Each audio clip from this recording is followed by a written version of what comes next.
अब बात दिल्ली ब्लास्ट की। आज इस मामले में कई बेहद हैरान करने वाले खुलासे हुए। जांच एजेंसियों ने doctor Shaheen, doctor Muzammil, doctor Adeel और शोपियां के मौलवी इरफान के मोबाइल डेटा को रिट्रीव किया तो सिर्फ मुजम्मिल के फोन से 200 वीडियो मिले। इनमें से कई वीडियो जैश ए मोहम्मद के आका मसूद अजहर के हैं। इसके अलावा असगर और दूसरे जैश कमांडर्स की भड़काऊ तकरीरें भी मुजम्मिल के मोबाइल से मिली। जैश के अलावा आईसिस के टेररिस्ट के ऑडियो वीडियोस भी इनके मोबाइल फोन से मिले। मुजम्मिल के फोन से जो 200 वीडियोस रिट्रीव किए गए, उनमें से 80 videos terror training, bomb making और केमिकल रिएक्शंस को एक्सप्लेन करने वाले हैं। मुजम्मिल के वीडियोस से दिल्ली, मुंबई और यूपी के कई भीड़ भाड़ वाले इलाकों के वीडियोस भी मिले। मोबाइल डेटा के एनालिसिस से पता चला कि दिल्ली ब्लास्ट का सुसाइड बॉम्बर डॉक्टर उमर और डॉक्टर मुजम्मिल 3 साल पहले 2022 में टर्की गए थे। टर्की में दोनों ने आईसिस के एक कमांडर से मुलाकात की जो सीरिया का रहने वाला था। आईसिस आतंकवादी से मुजम्मिल और उमर की मुलाकात पाकिस्तान में बैठे जैश के कमांडर हंजुला ने अरेंज कराई थी। इस सीरियाई दहशतगर्द ने मुजम्मिल और उमर को बम बनाना सिखाया। हालांकि जांच एजेंसियों को लगता है कि फोन से जैश के कमांडर हंजुला का नाम पता लगा है। यह नाम गलत भी हो सकता है कि हंजुला डॉक्टर गैंग का कोई कोड वर्ड हो। हालांकि कश्मीर में जैश ए मोहम्मद के जो पोस्टर लगाए गए थे, उसमें भी हंजुला भाई ये नाम सामने आया था। जो 2500 किलो विस्फोटक बरामद हुआ, जिसमें अलग अलग तरीके के केमिकल थे, अमोनियम नाइट्रेट थी, और जिन केमिकल्स को लैब से छोटी छोटी मात्रा में ये सारे लोग मुजम्मिल, उमर, शाहीन निकाल कर आया करते थे। ये अपना सेफ हाउस बना रखा था। इस कमरे के अंदर की ही वो वीडियो आपने देखी। सबसे पहले जांच एजेंसी ने वीडियो बनाई तो यहां पर ये जो ओपन आंगन है, यहां पर कुछ अमोनियम नाइट्रेट और साथ ही केमिकल के कट्टे रखे हुए थे। ये जो पीछे आप देख रहे हैं, इस तरीके से रखने की एक जगह बनाई हुई थी। ईंटों के ऊपर यहां पर कट्टे रखे हुए थे और सबसे ज्यादा जो इन केमिकल्स की, विस्फोटक की मौजूदगी थी, वो इस कमरे में थी। इस तरीके के फर्टिलाइजर मिलाकर, अमोनियम नाइट्रेट फर्टिलाइजर मिलाकर विस्फोटक जो है तैयार किया जाता था, जिसमें कुछ यूरिया भी मिलाया जाता था। इस बात की जानकारी सूत्रों से यह भी मिली थी कि ना केवल लाल किला, बल्कि लाल किले के अलावा यूपी के कई शहर जो है वो इनके निशाने पर थे। खास तौर पर कुछ धार्मिक स्थल, जिसमें अयोध्या, प्रयागराज, काशी, कई जगहों पर सीरियल ब्लास्ट करने की प्लानिंग थी। यह भी पता चला है कि मुजम्मिल के मोबाइल फोन से 200 वीडियो मिले हैं, जिसमें अलग अलग तरीके की भड़काऊ तकरीरें हैं। तुर्की के अंदर भी इन्होंने एक विदेशी हैंडलर से मुलाकात की थी, जो कि जैश ए मोहम्मद ने पूरी प्लान करवाई थी साल 2022 में, और उसके बाद से ही आतंक की इस फैक्ट्री को बनाने का काम शुरू हो गया था। जांच एजेंसियों को आज एक और बात पता चली। जांच में सामने आया कि डॉक्टर उमर और मुजम्मिल ने विस्फोटक बनाने के लिए एक आटा चक्की और ग्राइंडर भी खरीदा था। इन दहशतगर्दों ने जो फर्टिलाइजर खरीदा था, उसे ये आटा चक्की में पीसते थे और अल फला मेडिकल कॉलेज की लैब से चुराकर लाए गए केमिकल्स की मदद से विस्फोटक तैयार करने की कोशिश कर रहे थे। आज एनआईए ने अल फला यूनिवर्सिटी के डॉक्टर जुनैद यूसुफ और डॉक्टर नासिर रशीद को पूछताछ के लिए हिरासत में लिया है और शक है कि ये दोनों डॉक्टर्स का दिल्ली ब्लास्ट में पकड़े गए टेरर मॉड्यूल के मेंबर्स से नजदीकी संबंध है। इसके अलावा आज एनआईए ने फरीदाबाद के धौज गांव के रहने वाले टेलर शब्बीर को भी डिटेन किया। शब्बीर का डॉक्टर मुजम्मिल के पास काफी आना जाना था। शब्बीर के घर से एनआईए को ग्राइंडर और मेल्टिंग फर्नेस मिले। शब्बीर की कपड़े की दुकान से आटा पीसने की मशीन और स्टेबलाइजर बरामद हुआ। जांच में पता चला कि मुजम्मिल इन मशीनों की मदद से विस्फोटक तैयार कर रहा था। खरीदे गए यूरिया को पीसकर आईईडी तैयार करने में जुटा हुआ था। यह काम वो धौज गांव में किराए पर लिए कमरे में करता था और इसी कमरे से करीब 350 किलोग्राम अमोनियम नाइट्रेट, इलेक्ट्रॉनिक सामान और आईईडी बनाने में इस्तेमाल होने वाले दूसरे सामान बरामद किए गए थे। अल फला यूनिवर्सिटी के बिल्कुल पास में धौज गांव, जहां पर एक हॉस्टल के अंदर कमरा नंबर 15 के अंदर मुजम्मिल ने आईडी बनाने का पूरा सामान रखा हुआ था। 358 किलो विस्फोटक और साथ ही डेटोनेटर, टाइमर, इसके अलावा तार, आईडी बनाने का पूरा सामान बरामद किया गया था। उसी कमरे से ग्राइंडर और आटा पीसने की मशीनें भी बरामद की हैं और यह आरोप है कि यूरिया को पीसा करता था मुजम्मिल इसके अंदर, और उसके बाद जो लैब से कुछ केमिकल चुराता था, उनकी मदद से विस्फोटक तैयार किए जाते थे।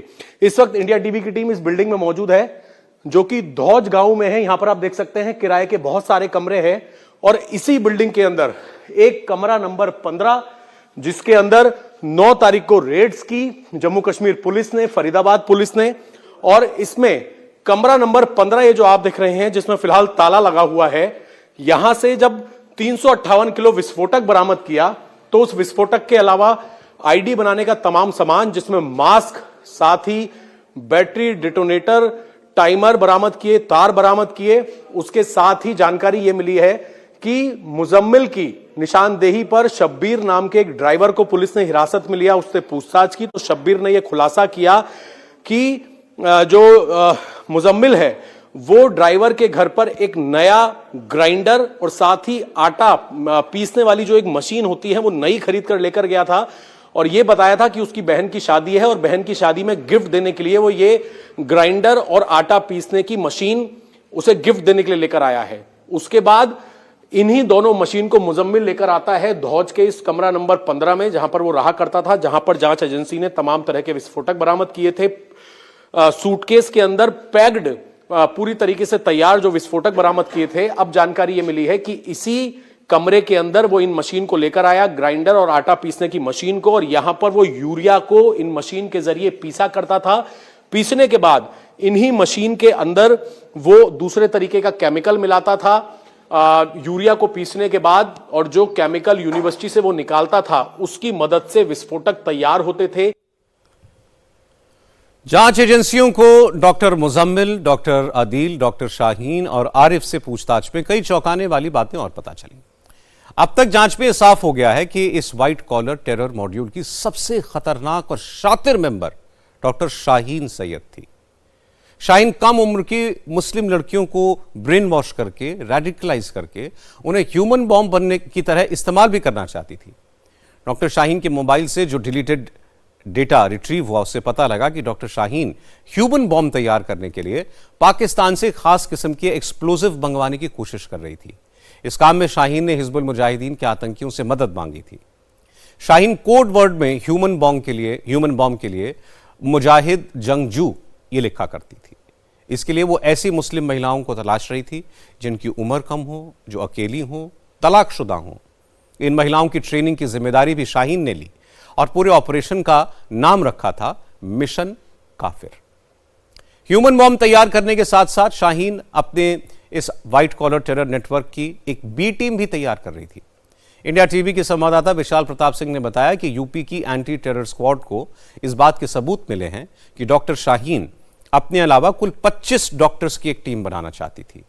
उसकी साजिश 5-5 डॉक्टर्स की ऐसी 5 टीमें बनाने की थी। उसने अपने टेरर मॉड्यूल के 5 प्राइमरी मेंबर्स को अपने साथ 5-5 और लोगों को जोड़ने का टारगेट दिया, और साजिश ये थी कि 5 प्राइमरी मेंबर्स सीधे शाहीन सैयद के कांटेक्ट में रहेंगे, जबकि हर ग्रुप के बाकी 4 मेंबर अपने ग्रुप के हेड को रिपोर्ट करेंगे। मतलब शाहीन के संपर्क में सिर्फ 5 ही लोग रहते, बाकी मेंबर्स को उसके बारे में भी कुछ पता ना होता। 5 ग्रुप्स एक दूसरे के साथ भी कांटेक्ट में नहीं रहेंगे। मकसद यह था कि अगर किसी एक ग्रुप के मेंबर तक पुलिस पहुंच जाए तो भी जांच एजेंसियों को दूसरे ग्रुप के लोगों के बारे में पता ना चले। प्राइमरी मेंबर्स के तौर पर डॉक्टर शाहीन ने सहारनपुर में अदील अहमद राथर को, कानपुर में डॉक्टर आरिफ को और लखनऊ में अपने भाई परवेज अंसारी को जोड़ा था। इन तीनों को अपने अपने ग्रुप में 5 मेंबर्स और जोड़ने की जिम्मेदारी दी। 2 और जिलों में भी ऐसे ही टेरर मॉड्यूल्स खड़ा करना चाहती थी। जांच एजेंसियां डॉक्टर्स के इस टेरर मॉड्यूल के बैंक खातों की भी जांच कर रही है। इस पड़ताल से कई चौंकाने वाली बातें सामने आई। डॉक्टर्स शाहीन, अदील, आरिफ और परवेज के बैंक खातों से पिछले 7 साल के दौरान करीब 40 करोड़ रुपए के ट्रांजैक्शंस हुए। 6 नवंबर को इनके बैंक अकाउंट से कई लाख रुपए विड्रॉ किए गए, जबकि कुछ खाते ऐसे हैं जो 2021 के बाद से पूरी तरीके से डीएक्टिवेटेड है। डॉक्टर्स के इन बैंक खातों में एक खास तरह का पैटर्न देखने को मिला। कुछ खातों में हर हफ्ते 2 से 3 बार 20 से 25 हजार के ट्रांजैक्शंस होते थे। कुछ खाते ऐसे हैं जिनमें हर 15 दिन में पैसे डाले गए और अगले दिन भेजे गए बैंक अकाउंट से पैसे निकाल लिए गए। डॉक्टर्स ने ऑनलाइन ट्रांजैक्शन बहुत कम किए। बड़ी रकम का भी एक खास पैटर्न देखा गया। हर महीने की 25 से 28 तारीख के बीच 1,01,000 रुपए, 2,01,000 रुपए ऐसी रकम डाली गई। अब इस पैटर्न को डिकोड करने की कोशिश की जा रही है। हालांकि डिफेंस एक्सपर्ट्स का मानना है कि इसमें सीधे सीधे जैश ए मोहम्मद का फुटप्रिंट नजर आता है। देर सबेर जांच एजेंसियां इसके पुख्ता सबूत भी ढूंढ निकालेंगी। पाकिस्तान की जो डीप स्टेट है या पाकिस्तान की जो स्टेट है, पाकिस्तान में politician, military, ISI, intelligence, army, इनमें कोई डिफरेंस नहीं है। इन सब का एक ही एजेंडा है कि इंडिया में किसी तरह से हलचल फैला के रखना, इंडिया में टेररिज्म फैला के रखना। Pakistan was very much involved in what happened in Delhi red fort blast. तो पाकिस्तान की डीप स्टेट और जैश ए मोहम्मद एक है। जैश ए मोहम्मद जो है पाकिस्तान डीप स्टेट का ही प्रोडक्शन है।